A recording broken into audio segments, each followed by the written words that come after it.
कार्तिक महात्म दूसरा अध्याय।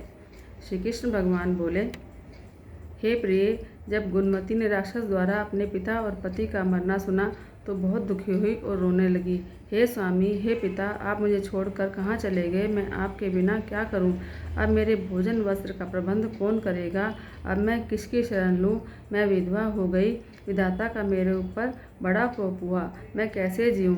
श्री कृष्ण जी बोले, कुकरी के समान विलाप करती हुई, हवा से हिलते हुए केले के पत्ते की तरह कांपते हुए वह पृथ्वी पर गिर पड़ी। थोड़ी देर में सावधान होने पर फिर रोने लगी और शोक समुद्र में डूब गई।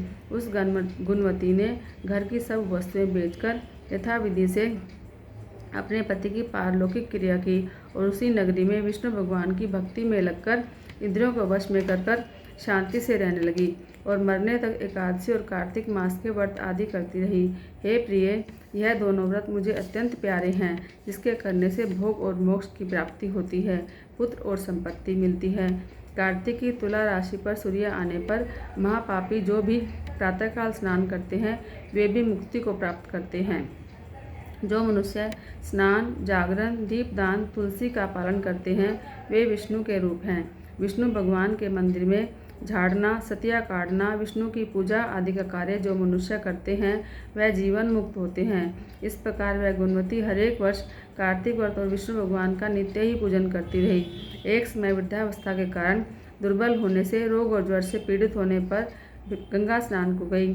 जो ही पानी में उतरी, जाड़े से कांपने लगी। उसी समय गुणवती ने आकाश से आता हुआ विमान देखा। शंख, चक्र, गदा, पद्म आदि आयुधों को धारण किए हुए विष्णु के रूप धारण करने वाले पार्षद गरुड़ की ध्वजा वाले अप्सराओं से युक्त ऐसे विमान में बिठाकर बैकुंठ को ले गए। प्रदीप्त अग्नि के समान कीर्ति वाली गुणवती विमान में बैठी हुई कार्तिक व्रत के प्रभाव से मेरे पास आ गई।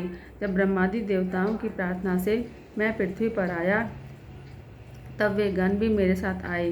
हे भामिनी, यह सब यादव मेरे गण हैं और तुम्हारे पिता देव शर्मा भी इस जन्म में सतराजित हुए और तुम्हारे पति चंद्रमा इस जन्म में अक्रूर हैं। और हे देवी, तुम वही गुणवती हो जो कार्तिक के स्नान के प्रभाव से मेरे लिए अत्यंत प्रिय हो।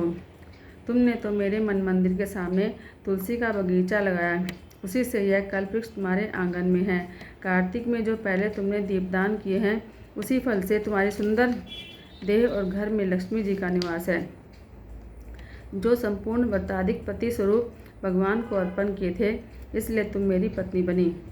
तुमने जन्म मृत्यु तक जो कार्तिक व्रत उपवास किए हैं, इससे तुम्हारा वियोग मुझसे कदापि नहीं होता। इस प्रकार कार्तिक में व्रत करने वाले तुम्हारे समान मेरे प्रिय होंगे। सूत जी बोले, सत्यभामा जी अपने पूर्व जन्म की बात सुनकर बड़ी प्रसन्न हुई। बोलो श्री कृष्णचंद्र महाराज की जय।